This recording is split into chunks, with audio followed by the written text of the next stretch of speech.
उसी रोज यसू घर से निकलकर झील के किनारे जा बैठा और उसके पास ऐसी बड़ी भीड़ जमा हो गई कि वो कश्ती पर चढ़ बैठा और सारी भीड़ किनारे पर खड़ी रही। और उसने उनसे बहुत सी बातें तमसीलों में कही कि देखो, एक बोने वाला बीज बोने निकला और बोते वक्त कुछ दाने राह के किनारे गिरे और परिंदों ने आकर उन्हें चुग लिया। और कुछ पथरीली जमीन पर गिरे जहां उनको बहुत मिट्टी न मिली और गहरी मिट्टी न मिलने के सबब से जल्द उग आए। और जब सूरज निकला तो जल गए और जड़ न होने के सबब से सूख गए। और कुछ झाड़ियों में गिरे और झाड़ियों ने बढ़कर उनको दबा लिया। और कुछ अच्छी जमीन में गिरे और फल लाए, कुछ 100 गुना, कुछ 60 गुना, कुछ 30 गुना। जिसके कान हो वो सुन ले।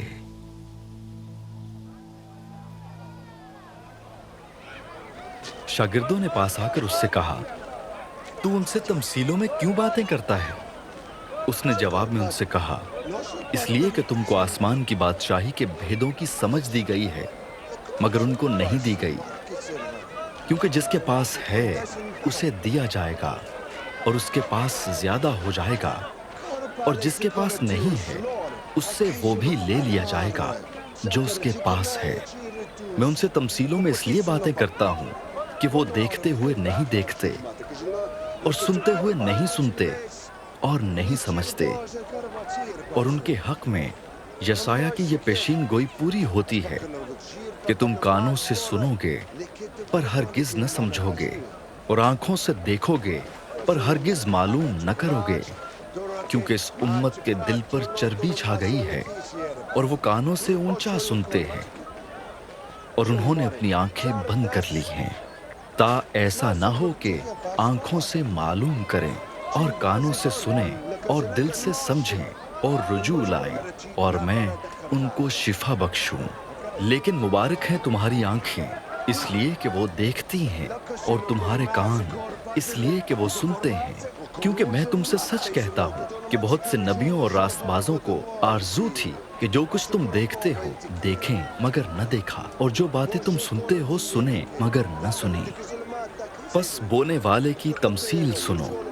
जब कोई बादशाही का कलाम सुनता है और समझता नहीं, तो जो उसके दिल में बोया गया था उसे वो शरीर आकर छीन ले जाता है। ये वो है जो राह के किनारे बोया गया था।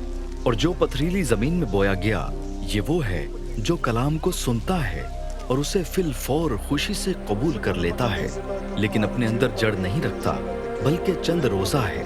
और जब कलाम के सबब से मुसीबत या जुल्म बर्पा होता है तो फिल फौर ठोकर खाता है। और जो झाड़ियों में बोया गया, ये वो है जो कलाम को सुनता है और दुनिया की फिक्र और दौलत का फरेब उस कलाम को दबा देता है और वो बेफल रह जाता है। और जो अच्छी जमीन में बोया गया, ये वो है जो कलाम को सुनता और समझता है और फल भी लाता है। कोई 100 गुना फलता है, कोई 60 गुना, कोई 30 गुना। उसने एक और तमसील उनके सामने पेश करके कहा कि आसमान की बादशाही उस आदमी की मानिंद है जिसने अपने खेत में अच्छा बीज बोया, मगर लोगों के सोते में उसका दुश्मन आया और गेहूं में कड़वे दाने भी बो गया। बस जब पत्तियां निकली और बालें आईं तो वो कड़वे दाने भी दिखाई दिए। नौकरों ने आकर घर के मालिक से कहा, ए खुदावंद, क्या तूने अपने खेत में अच्छा बीज न बोया था? उसमें कड़वे दाने कहां से आ गए? उसने उनसे कहा, ये किसी दुश्मन का काम है। नौकरों ने उससे कहा, तो क्या तू चाहता है कि हम जाकर उनको जमा करें? उसने कहा, नहीं, ऐसा ना हो कि कड़वे दाने जमा करने में तुम उनके साथ गेहूं भी उखाड़ लो। कटाई तक दोनों को इकट्ठा बढ़ने दो, और कटाई के वक्त मैं काटने वालों से कह दूंगा कि पहले कड़वे दाने जमा कर लो और जलाने के लिए उनके गट्ठे बांध लो, और गेहूं मेरे खत्ते में जमा कर दो। उसने एक और तमसील उनके सामने पेश करके कहा कि आसमान की बादशाही उस राई के दाने की मानिंद है जिसे किसी आदमी ने लेकर अपने खेत में बो दिया। वो सब बीजों से छोटा तो है, मगर जब बढ़ता है तो सब तरकारियों से बड़ा और ऐसा दरख्त हो जाता है कि हवा के परिंदे आकर उसकी डालियों पर बसेरा करते हैं। उसने एक और तमसील उनको सुनाई कि आसमान की बादशाही उस खमीर की मानंद है जिसे किसी औरत ने लेकर 3 पैमाने आटे में मिला दिया और वो होते होते सब खमीर हो गया। ये सब बातें यसू ने भीड़ से तमसीलों में कही और बगैर तमसील के वो उनसे कुछ न कहता था, ताकि जो नबी की मार्फत कहा गया था वो पूरा हो के मैं तमसीलों में अपना मुंह खोलूंगा, मैं उन बातों को जाहिर करूंगा जो बनाए आलम से पोशीदा रही हैं।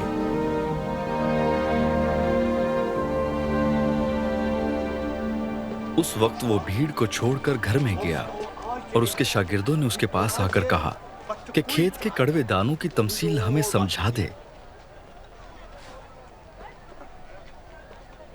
उसने जवाब में कहा कि अच्छे बीज का बोने वाला इब्ने आदम है और खेत दुनिया है, और अच्छा बीज बादशाही के फर्जंद और कड़वे दाने उस शरीर के फर्जंद हैं। जिस दुश्मन ने उनको बोया वो इब्लीस है, और कटाई दुनिया का आखिर है और काटने वाले फरिश्ते हैं।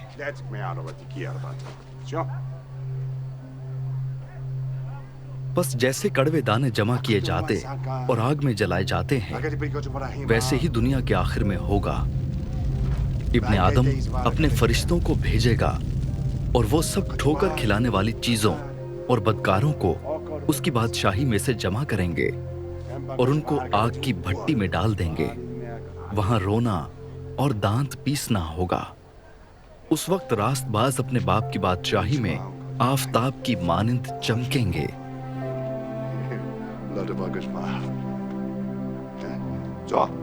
जिसके कान हों वो सुन ले। आसमान की बादशाही खेत में छुपे खजाने की मानिंद है जिसे किसी आदमी ने पाकर छुपा दिया और खुशी के मारे जाकर जो कुछ उसका था बेच डाला और उस खेत को मोल ले लिया। फिर आसमान की बादशाही उस सौदागर की मानिंद है जो उम्दा मोतियों की तलाश में था। जब उसे एक बेशकीमत मोती मिला तो उसने जाकर जो कुछ उसका था सब बेच डाला और उसे मोल ले लिया। फिर आसमान की बादशाही उस बड़े जाल की मानिंद है जो दरिया में डाला गया और उसने हर किस्म की मछलियां समेट ली, और जब भर गया तो उसे किनारे पर खींच लाए और बैठकर अच्छी अच्छी तो बर्तनों में जमा कर ली और जो खराब थी फेंक दी। दुनिया के आखिर में ऐसा ही होगा। फरिश्ते निकलेंगे और शरीरों को रास्तबाजों से जुदा करेंगे और उनको आग की भट्टी में डाल देंगे। वहां रोना और दांत पीसना होगा। क्या तुम ये सब बातें समझ गए? उन्होंने उससे कहा, हाँ। उसने उनसे कहा, इसलिए हर फकीह जो आसमान की बादशाही का शागिर्द बना है उस घर के मालिक की मानिंद है जो अपने खजाने में से नई और पुरानी चीजें निकालता है।